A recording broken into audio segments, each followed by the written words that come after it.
आज हम आपको महाभारत से जुड़ी एक घटना बताते हैं जिसमें 5 पांडवों ने अपने मृत पिता पांडु का मांस खाया था। उन्होंने ऐसा क्यों किया, यह जानने के लिए पहले हमें पांडवों के जन्म के बारे में जानना पड़ेगा।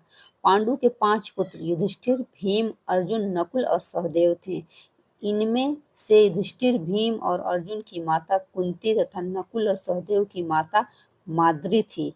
पांडु इन पांचों पुत्रों के पिता तो थे, पर इनका जन्म पांडु के वीर्य तथा संयोग से नहीं हुआ था, क्योंकि पांडु को श्राप था कि जैसे ही वो संभोग करेगा उसकी मृत्यु हो जाएगी।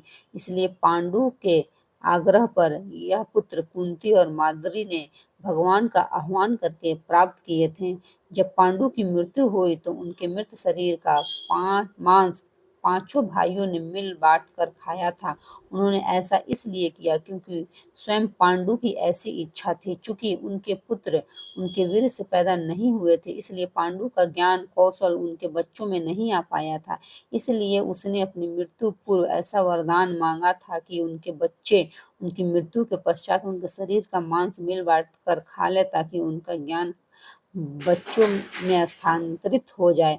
पांडवों द्वारा पिता का मांस खाने के संबंध में 2 मान्यता प्रचलित है। प्रथम मान्यता के अनुसार मांस तो पांचों भाइयों ने खाया था, पर सबसे ज्यादा हिस्सा सहदेव ने खाया था, जबकि एक अन्य मान्यता के अनुसार सिर्फ सहदेव ने पिता की इच्छा का पालन करते हुए उनके मस्तिष्क के 3 हिस्से खाए। पहले टुकड़े को खाते ही सहदेव को इतिहास का ज्ञान हुआ, दूसरे टुकड़े को खाने से पे वर्तमान और तीसरे टुकड़े को खाते ही भविष्य का। यही कारण था कि सहदेव पांचों भाइयों में सबसे अधिक ज्ञानी था और इससे उसे भविष्य के होने वाली घटनाओं को देखने की शक्ति मिल गई थी। शास्त्रों के अनुसार श्री कृष्ण के अलावा वो एकमात्र सहदेव ही था जिसे भविष्य में होने वाले महाभारत के युद्ध के बारे में संपूर्ण बातें पता थी। श्री कृष्ण को डर था कि कहीं सहदेव यह सब बातें औरों को न बता दे, इसीलिए श्री कृष्ण ने सहदेव को श्राप दिया था कि यदि उसने ऐसा किया तो मृत्यु हो जाएगी। जय श्री कृष्ण। धन्यवाद।